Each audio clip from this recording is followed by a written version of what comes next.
दोस्तों, आज हम आपके लिए एक ऐसी कहानी लेकर आए हैं जो बाकी के मूवीज से बहुत ही ज्यादा अलग है। इस कहानी में एक लड़के को कुछ ऐसी रहस्यमय चीज मिल जाती है जिससे कि वो अपनी पूरी जिंदगी चेंज कर सकता है। लेकिन क्या होगा जब वही लड़का उस शक्ति का बुरी तरीके से इस्तेमाल करेगा?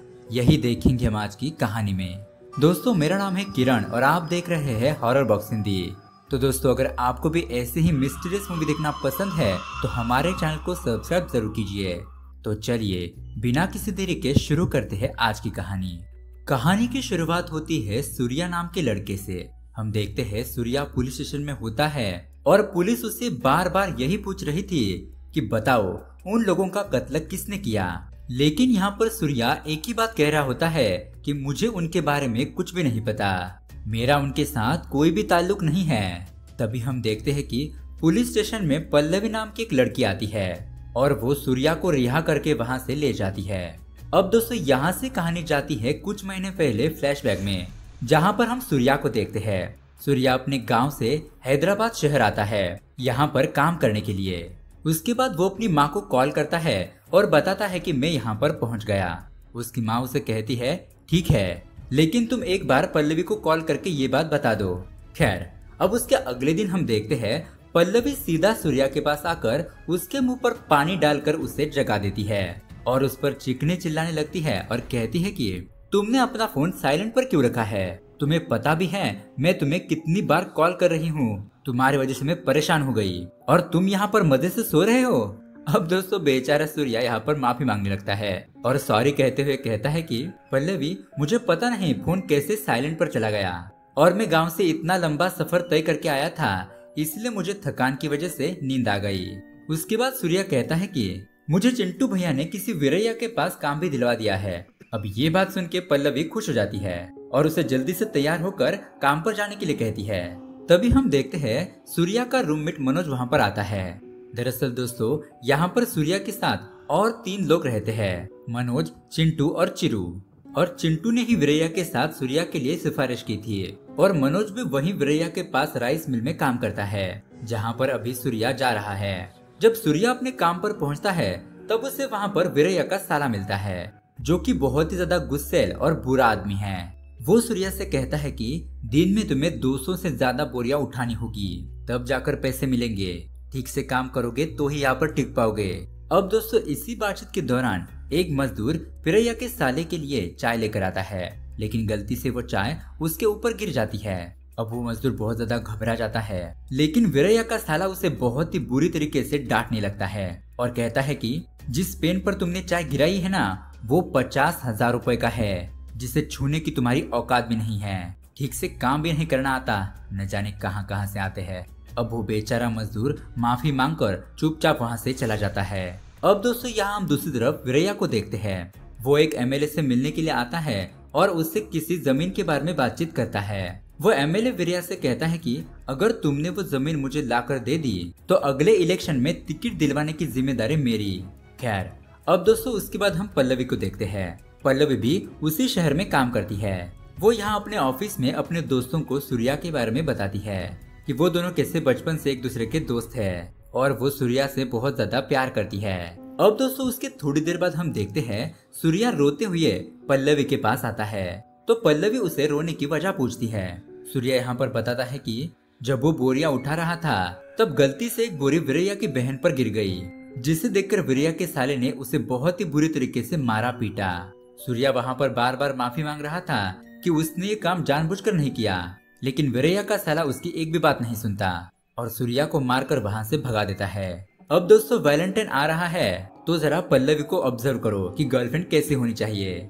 दोस्तों, यहाँ पर पल्लवी सूर्या को हौसला देते हुए कहती है कि देखो सूर्या, अब तुम बच्चे नहीं हो, अब तुम बड़े हो चुके हो और लाइफ में तुम्हें ऐसे ही प्रॉब्लम्स आएगी, लेकिन तुम्हें इन प्रॉब्लम्स का डटकर सामना करना है। ऐसे रोते रहोगे तो कैसे चलेगा? हम दोनों मिलकर लाइफ को बेटर बनाएंगे। अब दोस्तों, इस तरह से पल्लवी सूर्या को हौसला देकर वहाँ से अपने काम पर चली जाती है।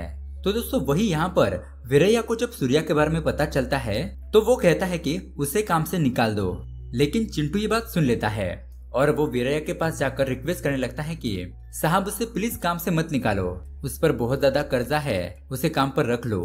खैर, अब दोस्तों उसके बाद हम पल्लवी के मैनेजर को देखते हैं। पल्लवी उसके केबिन में आती है और तभी वहाँ पर एक कॉइन गिर जाता है। अब जैसे ही पल्लवी उस कॉइन को उठाती है तो मैनेजर उसे गंदी नजरों से देखने लगता है और उसके बाद वो पल्लवी से कहता है कि बोलो पल्लवी, तुम यहाँ पर कैसे आई, क्या काम है।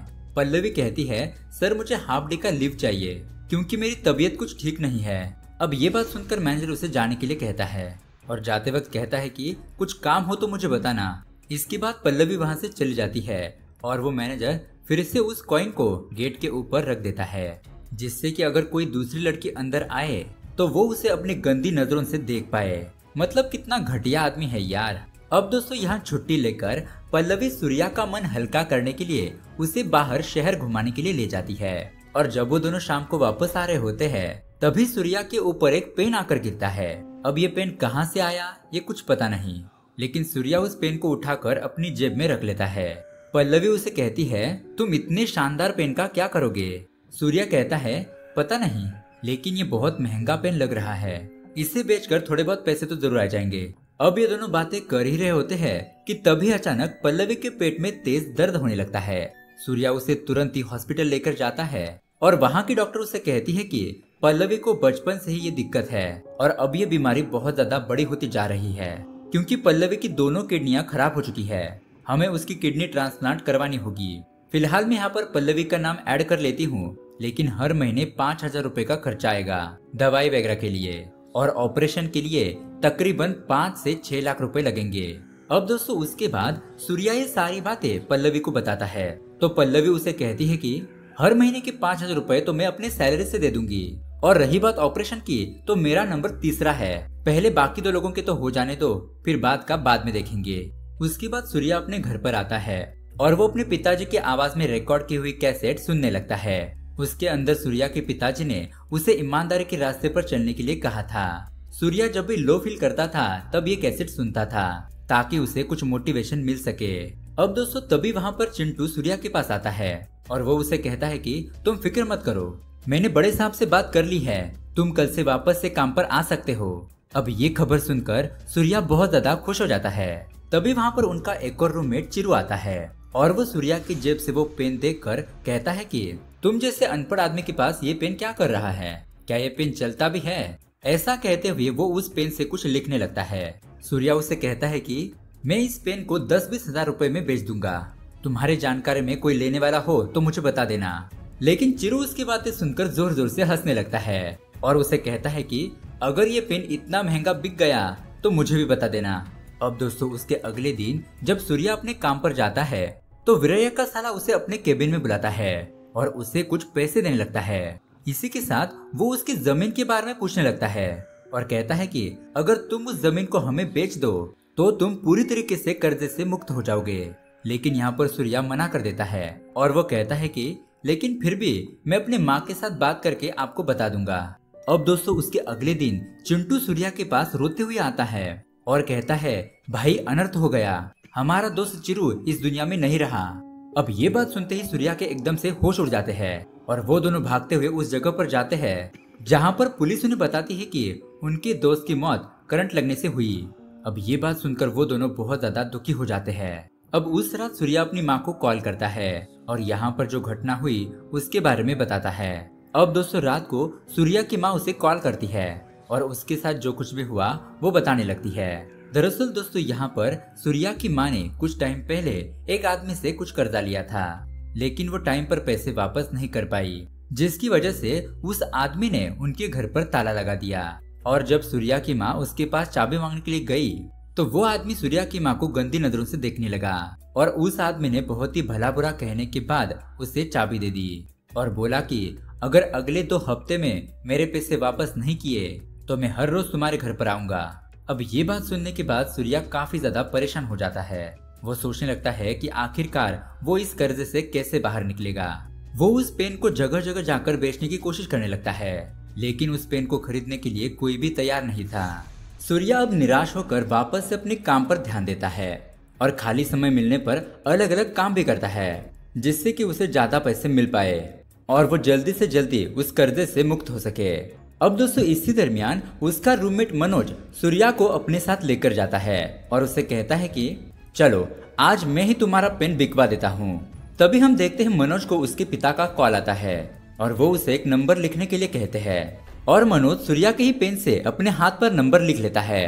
और दोस्तों जैसे ही मनोज उस पेन को सूर्या को वापस करता है तभी उसके ऊपर काफी सारी ईंटें और मलबा गिर जाता है, जिससे कि मनोज की वहीं पर मौत हो जाती है। ये देखने के बाद सूर्या की तो रूह ही कांप जाती है और सूर्या को उस पेन पर धीरे धीरे शक होने लगता है।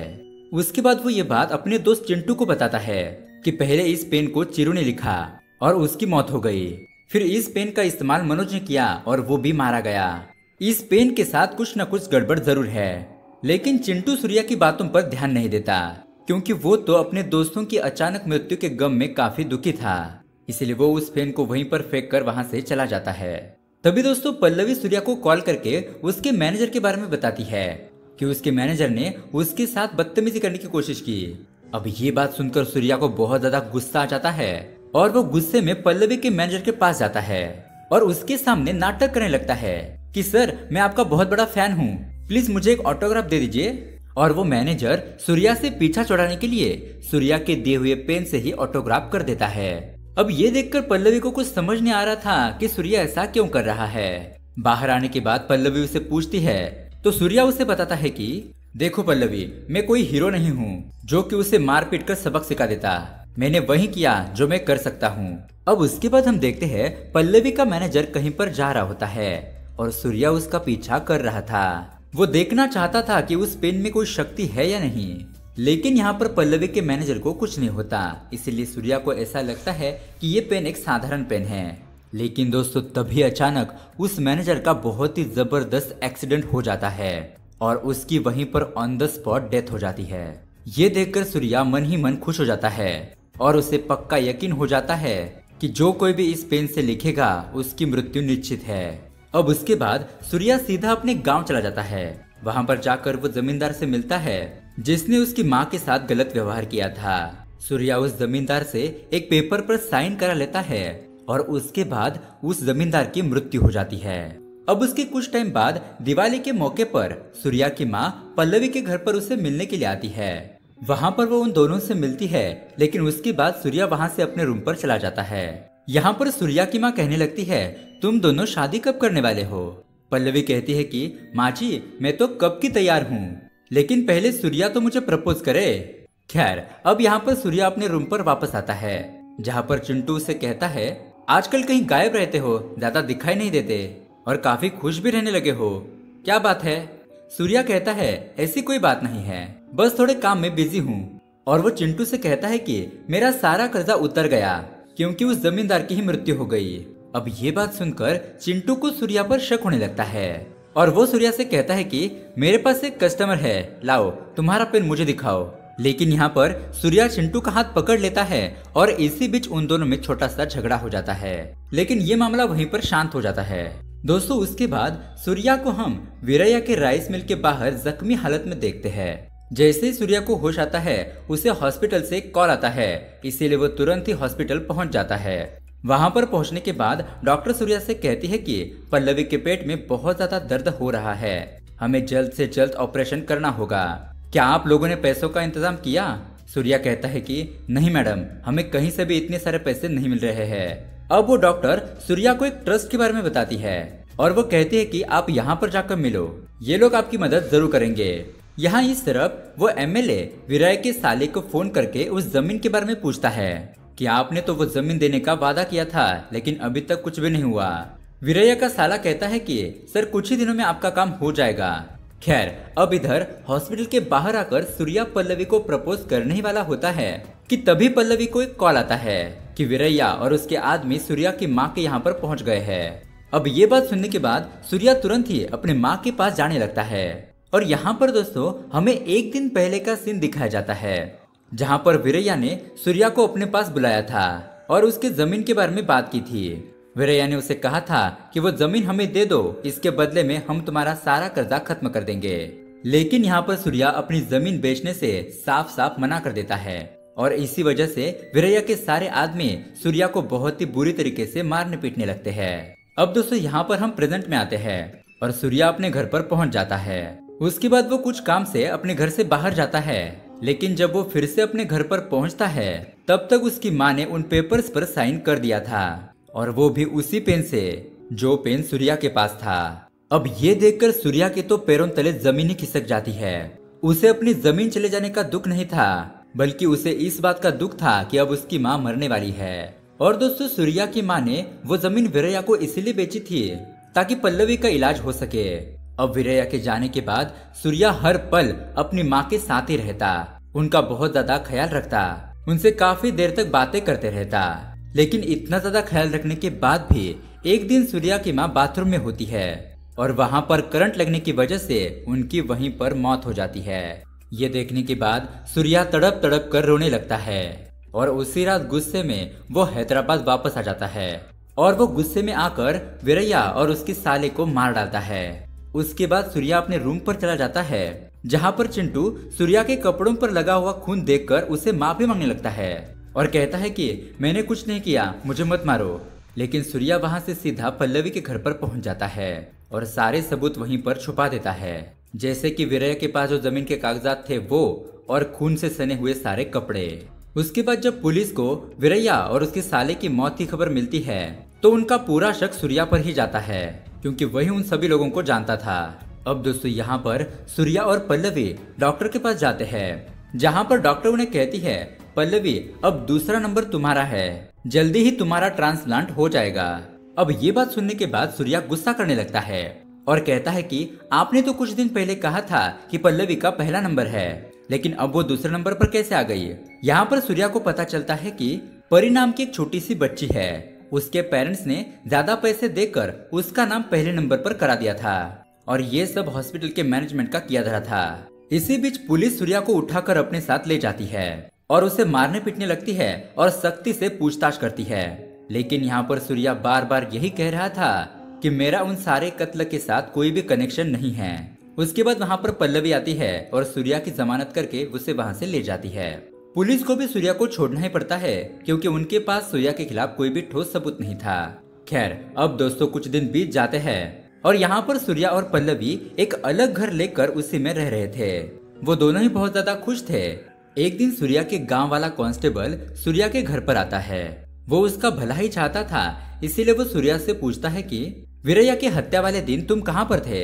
सूर्या कहता है कि सर, मुझे उस दिन सैलरी देने के लिए बुलाया गया था, उसके बाद मैं वहां से निकल गया। कांस्टेबल कहता है कि ठीक है, लाओ मैं तुम्हारा स्टेटमेंट लिख लेता हूँ, जिससे कि बाद में तुम्हें और कोई परेशान ना करे। लेकिन यहाँ पर सूर्या उसे वही पेन देता है, जिससे कि स्टेटमेंट लिखने के बाद उसके दूसरे दिन ही ये न्यूज आती है कि उस कांस्टेबल की एक रोड एक्सीडेंट में मौत हो गई है। उसके बाद सूर्या उस परी नाम के बच्चे के पास जाकर उसका भी सिग्नेचर ले लेता है। जिसके बाद हॉस्पिटल में पल्लवी को एक फोन आता है और वो कहते हैं कि मैडम आपका नंबर आ चुका है। पल्लवी पूछती है, पहले तो परी नाम की लड़की का नंबर था, तो वो कहते हैं कि लेकिन अभी अभी हमें पता चला कि उसकी मौत हो गई है, इसलिए अब अगला नंबर आपका ही है। तभी यहाँ पर सूर्या घर पर आकर कुछ छुपाने लगता है, जिसे कि पल्लवी देख लेती है और उसे भी अब सूर्या पर शक होने लगता है। उसके बाद वो सूर्या के एक एक कड़ियों को जोड़ने लगती है और सारी घटनाओं को याद करने लगती है। तब जाकर उसे पता चलता है कि ये सब कुछ उस पेन की वजह से ही हो रहा है, जो पेन सूर्या के पास है। अब दोस्तों, रात को जब सूर्या घर पर आता है तो वो पल्लवी को इधर उधर ढूंढने लगता है, लेकिन वो उसे कहीं भी नजर नहीं आती। लेकिन उसे टेबल पर एक टेप रिकॉर्डर दिखाई देता है और उसके पास में रखी कैसेट उसमें डालकर वो उसे प्ले करता है। उसके अंदर पल्लवी ने अपनी आवाज रिकॉर्ड करके रखी थी। वो कहती है कि मैं जिस भोले और मासूम सूर्या से बचपन से प्यार करती हूँ, वो मेरा अपना सूर्या कब का खत्म हो चुका है। तुम मेरे सूर्या नहीं हो, तुम कुछ और ही बन चुके हो, जो अपने मतलब के लिए लोगों को मार रहे हो। मैं तुमसे जो कुछ भी कहना चाहती हूँ वो मैंने उस गिफ्ट बॉक्स में रख दिया है, तुम जाकर उसे चेक करो। अब सूर्या जैसे उस गिफ्ट बॉक्स को ओपन करता है, उसके अंदर एक पेज होता है जिस पर लिखा होता है आई लव यू। और दोस्तों, यहाँ पर भयानक बात ये थी कि पल्लवी ने उसे उसी मरने वाले पेन से लिखा था। और ये देखकर सूर्या के तो होश उड़ जाते हैं, वो बहुत ज्यादा घबरा जाता है। और तभी सूर्या को किचन में पल्लवी की लाश मिलती है, जिसे देखकर वो फूट फूट कर रोने लगता है। एंड में उस रिकॉर्डिंग में पल्लवी कहती है कि मैंने सोचा था कि हम दोनों एक साथ मिलकर एक नई जिंदगी की शुरुआत करेंगे, लेकिन तुमने तो वो जिंदगी शुरू होने से पहले ही खत्म कर दी। अब दोस्तों ये सुनने के बाद सूर्या खुद मरने का डिसाइड करता है और वो उस पेन से लिखने लगता है, लेकिन वो पेन कुछ लिख ही नहीं रहा था। तभी उस घर में सूर्या को पकड़ने के लिए पुलिस आ जाती है, क्योंकि दोस्तों मरने से पहले पल्लवी ने सूर्या के खिलाफ जो भी सबूत थे वो पुलिस को भेज दिए थे। उसके बाद गुस्से में आकर सूर्या उस पेन को फेंक देता है और उसके बाद वो पेन एक लड़के को मिलता है। वो लड़का उस पेन को अपने पास रख लेता है और इसी के साथ ये कहानी यहीं पर एंड हो जाती है। तो दोस्तों देखा आपने कैसे एक वरदान अभिशाप में बदल गया। तो दोस्तों ये मूवी आपको कैसी लगी हमें कमेंट करके जरूर बताइएगा, और साथ ही ऐसे ही अमेजिंग मूवी देखने के लिए हमारे चैनल को सब्सक्राइब जरूर कीजिए। Thanks for watching.